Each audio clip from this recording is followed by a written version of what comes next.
உண்மையான super star யாருன்னு கேட்டால் எங்கள் அண்ணன் விஜயகாந்த் மட்டும்தான். தன்னை மட்டுமே நம்பக்கூடிய ஒரு நடிகர். சென்னைக்கு 87 வந்தேன். என்னுடைய ஊர் புதுக்கோட்டை மாவட்டம் தாஞ்சூருங்கிற ஒரு கிராமம். விஜயகாந்த் எனக்கு உதவியாளர் வந்த எஸ்கே சுப்பையா என் அண்ணன் தான். அவர் மூலியமாக எனக்கு 87 +2 முடிச்சுட்டு சென்னைக்கு வந்ததுலேருந்து 37 ஆண்டு காலங்கள் தொடர்பு இருக்குது. ஆனால் இது வரைக்கும் நான் எங்கேயுமே எதையுமே பெருசாக வெளிப்படுத்திக்கிட்டது இல்லை. அவரை நான் முதல்ல பார்த்தது மவுண்ட் ரோடு பேரமௌண்ட் எலக்ட்ரோபேட்டிங் கம்பெனியில் நான் வேலை செய்யும் பொழுது மைக்கேல்னு ஒரு சைக்கிள் வாடகை கடை சைக்கிள் வச்சுருப்பார் ஒருத்தர். அவர்கிட்ட வாடகை சைக்கிள் எடுத்துக்கிட்டு அந்த ராஜா பதர் ஸ்ட்ரீட்டில் எல்லோரும் சொன்ன அந்த இடத்துக்கு போனால் ஞாயிற்றுக்கிழமை பிரியாணி போடுவாங்க. பல ஆயிரம் பேர் பல லட்சம் பேர் அவர்கிட்ட சாப்பிட்ருக்காங்க. அந்த வரிசையில் நானும். அன்றைக்கி இப்ராஹிம் ராவுத்தர் அங்கே இருப்பார். அவர் எல்லாத்தையும் ஒழுங்குபடுத்திக்கிட்டு இருப்பார். அதுக்கு பிறகு எங்கள் தாத்தா ஒருத்தர், அந்த டைட்டில் தான் எஸ்கே சுப்பையா எடுத்த படத்துக்கு பெரியண்ணான்னு டைட்டில் வச்சாங்க. அவர் எங்கள் சொந்தக்காரர், எங்கள் அம்மா பிறந்த ஊரில் ரொம்ப ரிலேட்டிவ். அவர் எலெக்ஷனில் நின்னார். 87க்கு பிறகு நடந்த டிஎம்கே அந்த நேரத்தில் எலெக்ஷனில் நின்னார்.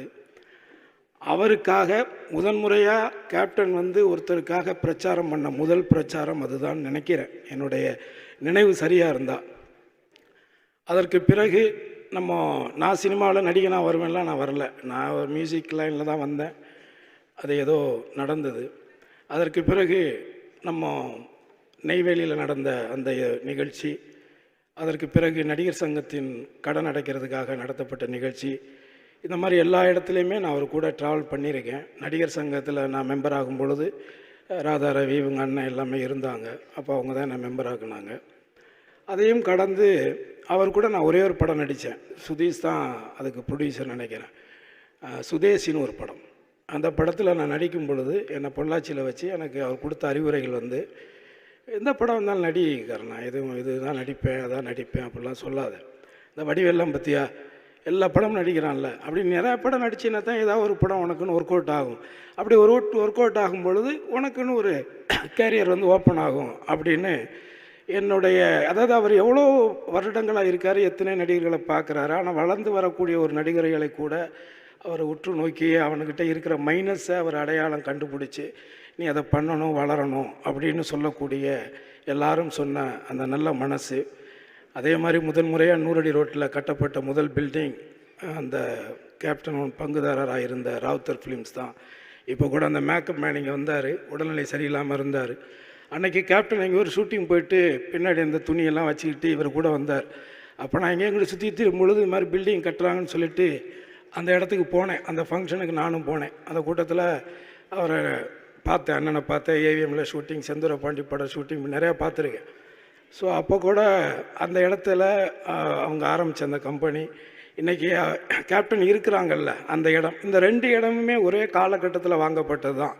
ஏதோ ஒரு படத்தில் அவருக்கு கிடைச்ச ஒரு 6 லட்ச ரூபாயில் 2.5 லட்ச ரூபாய்க்கு இந்த ராவுத்தர் பில்டிங் இடமும் 3.5 லட்ச ரூபாய்க்கு அங்கே இப்போ இருக்கிற கல்யாண மண்டபம் இடமும் வாங்கப்பட்டதாக எனக்கு ராவுத்தர் தயாரிப்பாளர் சங்கத்தில் தயாரிப்பாளராக அவர் பொறுப்பில் இருந்த காலகட்டங்களில் சொன்ன விஷயங்கள் தான். இப்படி எவ்வளவோ விஷயங்கள் அவரை பற்றி எனக்கு அவருக்கும் நிறையா இருக்குது. ஆனால் இந்த இடத்துல நான் நினைவுபடுத்த விரும்புகிறது ஒன்று தான். அதாவது எண்ணம் போல் வாழ்க்கைன்னு சொல்லுவாங்க. அந்த எண்ணம் நல்ல எண்ணங்களாக இருக்கும் பொழுது நிச்சயமாக யாராக இருந்தாலும் இவராக ஆகலாம் அப்படிங்கிறது தான் ஒட்டுமொத்தமாக. நம்மளுடைய எண்ணங்கள் சுத்தமாக இருந்தால் நிச்சயமாக அண்ணனை போன்ற ஒரு இடமும் மக்களிடத்தில் கிடைக்கும். இன்னொரு விஷயம் என்னை பொறுத்தவரை நான் ஒரு கிட்டத்தட்ட ஒரு 23 வருஷமாக இந்த துறைக்கு வந்துட்டேன். 160 படங்களுக்கு மேலே நடிச்சிட்டேன். எல்லா நடிகர்கள் கூடவும் நான் நடிச்சிட்டேன். நான் நடிக்கலைங்கிற நடிகர்கள் 1-2 பேர் வேணால் இருக்கலாம். ஆனால் பெரிய நடிகர்கள் எல்லார் கூடவுமே நான் நடிச்சிட்டேன். அப்படி நான் நடித்து பார்த்த நடிகர்களில் தன்னை மட்டுமே நம்பக்கூடிய ஒரு நடிகர், அவருக்கு இந்த நம்பர் 1 மியூசிக் டைரக்டர் தேவையில்லை, நம்பர் 1 டைரக்டர் தேவையில்லை, நம்பர் 1 ஹீரோயின் தேவையில்லை, நம்பர் 1 காமெடியன் தேவையில்லை. இன்றைக்கி நீங்கள் எந்த ஹீரோ வேணாலும் எடுத்துக்கோங்க. இன்றைக்கி கரண்டில் ஒரு 100 கோடி ரூபாய்க்கு வியாபாரம் நடக்குதுன்னா அது 150 கோடியாக மாற்றுறதுக்கு தேவையானது சேர்த்துக்குவாங்க. அதுதான் இன்றைக்கி நடைமுறையில் எல்லாருமே, அது யாராக இருந்தாலும். அந்த விதத்தில் நான் பார்த்த நடிகர்களில் உண்மையான சூப்பர் ஸ்டார் யாருன்னு கேட்டால் எங்கள் அண்ணன் விஜயகாந்த் மட்டும்தான். அனைவருக்கும் நன்றி.